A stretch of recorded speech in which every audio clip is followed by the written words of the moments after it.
जाऊया पुढच्या बातम्यांकडे आणि पाहूया 3 मिनिटात 30 बातम्या।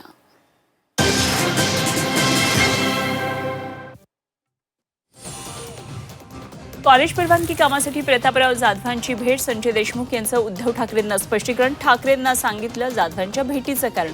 झी 24 तासला वरिष्ठ सूत्रांची माहिती।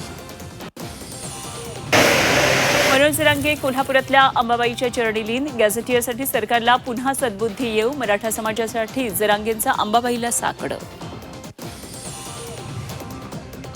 कल्याणमध्ये स्मार्ट मीटर वीज दरवाढीवरून शिवसेना आक्रमक। महावितरणच्या कार्यालयावर शिवसेनेचा मोर्चा। महावितरणच्या अधिकाऱ्यांवर बांगड्या फेकल्या। महिला कार्यकर्त्यांनी बांगड्या फेकून आंदोलन।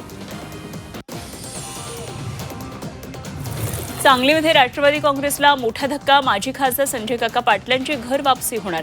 30 जूनला मुंबईमध्ये मुख्यमंत्र्यांच्या उपस्थितीत भाजपमध्ये करणार पक्षप्रवेश।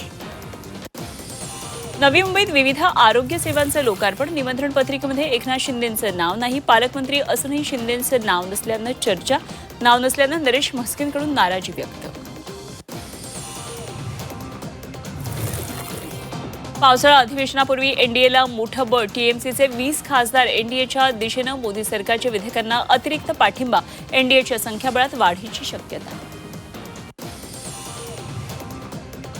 बेस्ट कृती समितीकडून आंदोलनाचा इशारा। बेस्टची आर्थिक घसरण रोखण्यासाठी आंदोलन। उद्यापर्यंत निश्चित आराखडा देण्याची मागणी। मनपानं आराखडा न दिल्यास तीव्र आंदोलन।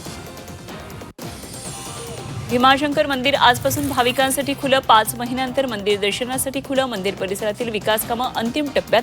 भीमाशंकर मंदिरात दर्शनासाठी भाविकांची गर्दी।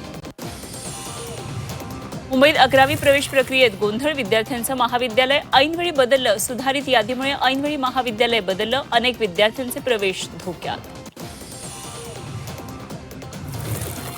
बीएमसी शाळांमधील विद्यार्थ्यांची संख्या घटली। पटसंख्या घटल्याचं महापालिकेकडून मान्य। अतिरिक्त आयुक्त अविनाश ढाकणेंची कबुली। विद्यार्थी संख्या वाढवण्यासाठी प्रयत्न सुरू असल्याची माहिती। सोमवती अमावस्येनिमित्तानं जेजुरी गडावर भक्तिसागर। जेजुरी गडावरून खंडोबाच्या पालखीचं प्रस्थान। जेजुरी गडावर येळकोट येळकोट जय मल्हार। भाविकांकडून भंडाऱ्याची मुक्त हस्ते उधळण। राज्य शाळांची घंटा वाजली। मात्र 6वीची पुस्तकं अद्यापही मिळेनात। पालकांसह विद्यार्थ्यांना पाठ्यपुस्तकांची प्रतीक्षा। 30 जूनपर्यंत पुस्तकं मिळण्याची बालभारतीची माहिती। रत्नागिरीच्या चिपळूणमध्ये भीषण पाणी टंचाई। उभळे आगर गावात ग्रामस्थांचा धडक मोर्चा। ग्रामस्थांनी ग्रामपंचायतीवर काढला मोर्चा। पाणी मिळत नसल्यानं ग्रामस्थांचा संताप। घोषणा नको, पाणी द्या, ग्रामस्थांची मागणी।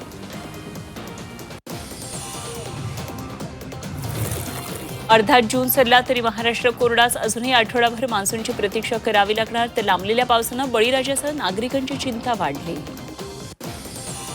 बेकायदेशीर औषधानंतर सौंदर्य प्रसाधनं एफडीएच्या रडारवर। मुंबई साताऱ्यामध्ये सौंदर्य प्रसाधनांचा साठा जप्त। मुंबईतील क्रॉफर्ड मार्केटमध्ये धडक कारवाई। पोलिसांची गुन्हेगारांसोबत बर्थडे पार्टी। नांदेडच्या अर्धापूरमध्ये खाकीला काळीमा। पोलीस स्टेशनमध्ये आरोपींसोबत बर्थडे पार्टी। शिर्डीतील भक्त निवासामध्ये कंत्राटदार सफाई कर्मचाऱ्याकडून तरुणीचा विनयभंग। पीडितेच्या तक्रारीनंतर पोलिसात गुन्हा दाखल। फरार आरोपी अमन पठाणचा पोलिसांकडून शोध सुरू। युद्ध संपल्यावर डॉलरच्या तुलनेत रुपया सावरला। प्रथमच डॉलरच्या तुलनेत रुपया सुस्थितीत। एका डॉलरसाठी मोजावे लागणार 94 रुपये 68 पैसे।